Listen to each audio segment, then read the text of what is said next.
that, if we go back in power, you guys are going to be just okay. We've seen that movie before. And the notion that John Boehner would reform Congress. I mean, this is a guy who was handing out checks on the House floor from tobacco companies.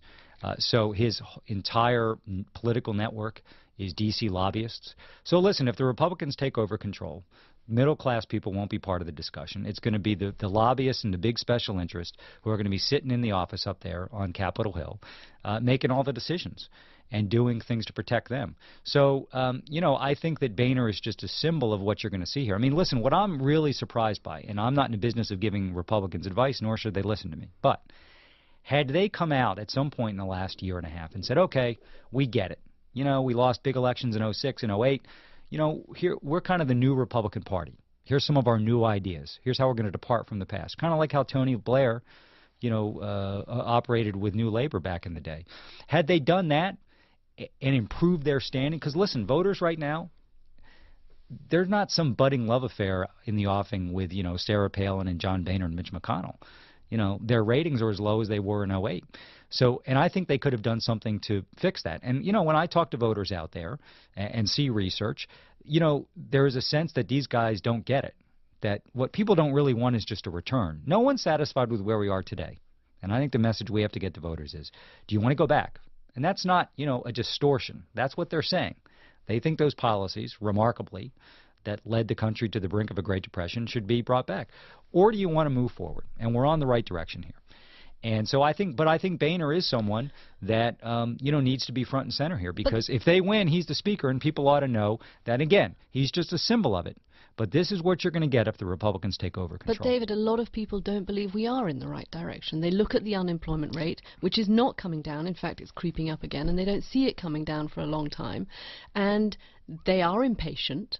They've been going through this recession for 2 years. Yes, the White House says, and many economists will say, the policies we have taken have been the right policies. They will produce results, but the results are not there yet. And American voters are saying, true, we might not love the Republicans.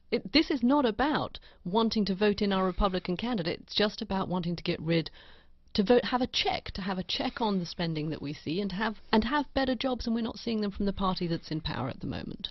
Well, listen, the president approached what he did on the economy and some of the longer-term challenges like health care, energy, education, not through the prism of politics. It was through, we are in a really deep hole here, but we also have some great opportunities that Washington has refused to deal with, and we're going to try and do the right things. And so, yeah, when unemployment's that high, when people are that concerned about the economy, of course the politics are going to be tough when you're in charge. But, we're in an election season now, and elections are choices.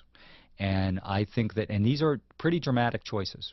And so, again, I say we're not out there saying, listen, everything's hunky-dory. We're saying we can either continue on this path, and of course the recovery has been too slow. The job growth is not what anyone would like, but we do have 8 straight months of jobs versus 22 straight months of job loss prior to that in the private sector. And again, if the Republicans were to be successful this November, we need to let people know exactly what that means. It means the big health insurers and the big oil companies and the Wall Street banks are calling the shots, that the middle class is kind of be absent from the discussion. And the same policies. I mean, what's remarkable is this would be like Herbert Hoover in 1936 saying, let's go back and try what I tried. These guys, the Republicans act like they were innocent bystanders to the economic collapse. They were chief contributors to it. And yet they want to be given the keys again. And so I think we have to make that argument. But I also think you're right. I mean, we can't go out there and say everything's great, because there's a lot of people struggling. And I don't think that's what the president or our candidates are doing. And again, we'll see. But I do think that the Republican Party have done a disservice to the country, but probably to their electoral prospects, certainly in the long term. But I'm beginning to think even in the short term, because they've not been a constructive part of, everybody understands the severity of the crisis we find ourselves in, and they really haven't been a party to try and to move the country forward. David, is there anything you wish the White House had done differently over the last 19 months to improve Democrats' fortunes in these elections? Well, first of all, I'm obviously a political person. But I don't view this through the prism of politics. I really believed what we said in the campaign, which is, we are at kind of a momentous moment. We found ourselves with an economic crisis only rivaled by the Great Depression. And if the president had done some tough things like the Recovery Act, saving the American automotive industry and all of its workers, millions of jobs, direct and indirect, we would be in a Great Depression. Most economists agree with that. That was the right thing to do, even though the politics were tough. Taking on health care that our country has tried to do for 100 years and succeeding because it's going to be good for the long term of this country. That's real leadership. And I think a lot of times, and listen, I'll be out talking to Democrats sometimes around the country, and they'll pose the question that way, which is, yeah, we like all the accomplishments, but the politics are tough. And I say, listen, we don't deserve to win elections if we're not willing to lead. Because if you always do the safe political thing, that's really what the president ran against, which is, listen, we keep ducking these tough problems, reform of Wall Street, energy, jobs, and new industry, health care, education reform. We just keep kicking it down the field. The whole MO is not now, not this session, not before the next election. And that's one of the reasons the country found itself in such a tough hole. So I'm proud of the leadership. And I'm proud of those Democrats in the House and Senate and governors throughout the country who've done tough things. And listen, we are very clear-eyed about this. With the economy as bad as it is, the politics are going to be tough. But imagine if we hadn't done the things. What if we did the polling on the auto rescue was, 20% favor, 80 opposed. Recovery Act was never politically a weapon. It was always going to be tough. But imagine if we hadn't done those things and we'd sit in a Great Depression. Our election would be catastrophic. But more important than the election is you got to do what's right for the country. And I think, as I write in my book, this is going to be a tough election. I think it's going to be a little bit better than people think and better than it looked a few months ago. But I think the politics eventually will follow because we've led.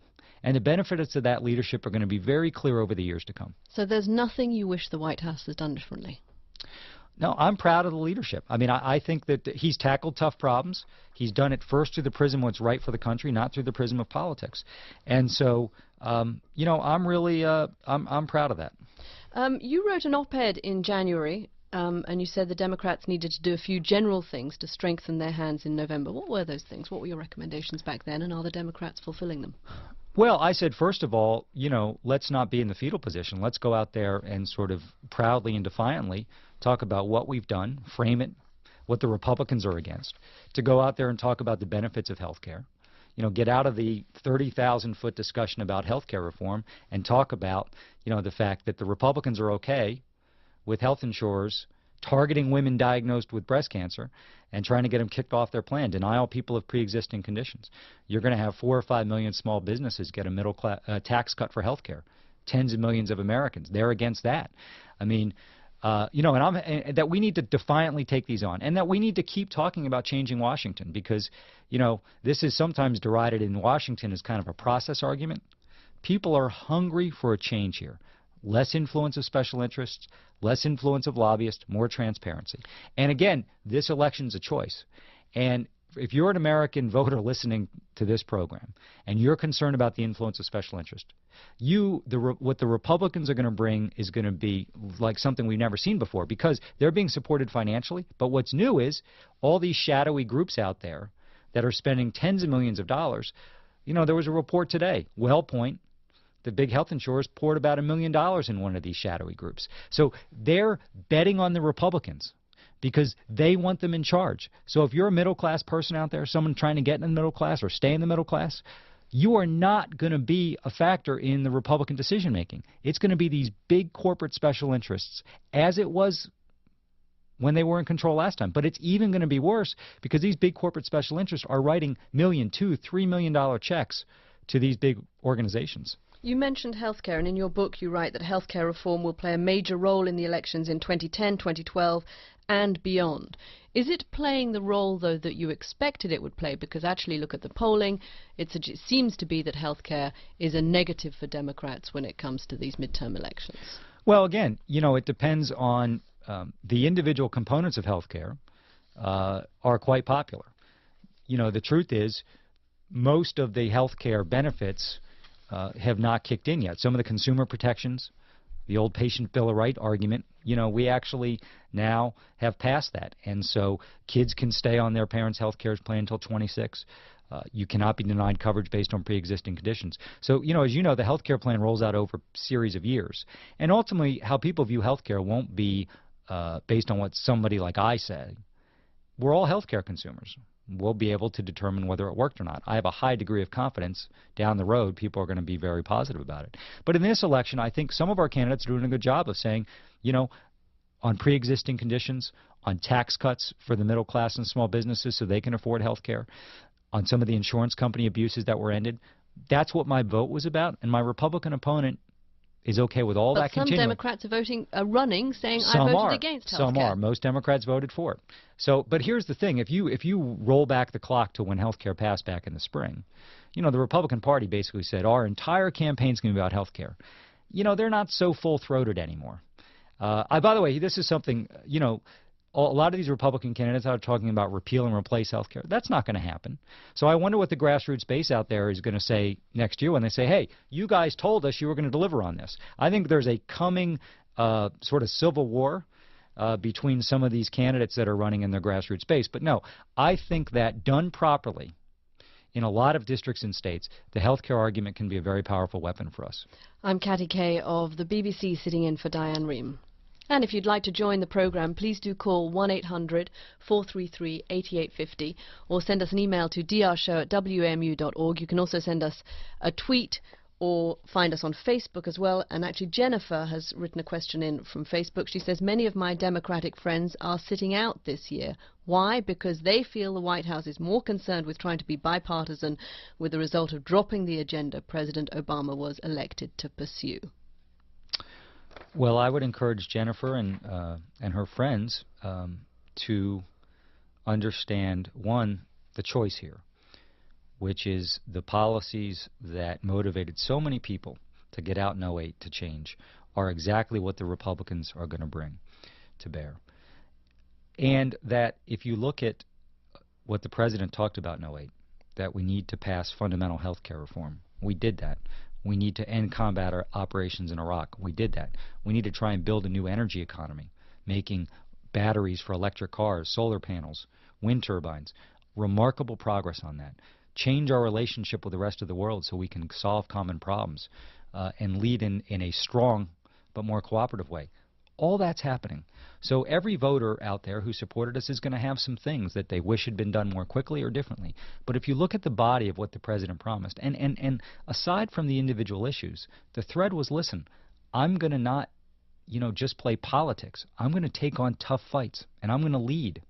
And that's what he's done with the middle class firmly. Listen, the student loan reform package, I find this very effective with young voters. $60 billion that would have gone to the big banks is now going to go to kids and make college more affordable. And so we've done a lot of things here that were consistent with '08. The process is always messy. It's not as elegant as a campaign. But if you look at the results, and more important than the individual counts, so to speak, is what is the thread that I'm going to take on tough fights, not just play short-term politics. And I'm going to have the middle class and people trying to be in the middle class firmly in my sights as I make these decisions. And he's done that. And so I would encourage them to look at the whole record, review the campaign so they understand that there's been a remarkable consistency, but also look at the contrast. And listen, the former mayor of Boston, Kevin White, had a great line around election time. The vice president has used this, which is, don't compare me to the almighty, compare me to the alternative. And this alternative is frightening. The American people cannot afford to go back to the same policies that led us to this terrible place that we found ourselves in at the beginning of 2009. Okay, let's go to Frank in Dallas, Texas. Frank, you've joined the Diane Rehm Show. Oh, hello. Good morning. Good morning. You have a question for David. I don't understand why the Democrats seem to be ineffective here in their PR and in countering the stuff that the Palins and the guys are putting out. And for example, regarding the Bush tax cuts and whether they should stop or not, I hear a lot that would hurt small business if those tax cuts were allowed to expire. When in fact, the increase would only be on the amount. If there was an increase, it would only be on the amount over $250,000 for those few small businesses who are in that category, and that only 3% of those small businesses are actually small businesses. Most of them are individuals who are rich, just call themselves small businesses. But I don't see sound bites like that at 8th grade level that anybody can understand and relate to regarding that issue as well as health care and others, and I don't understand why the Democrats aren't putting those ads out during the football game.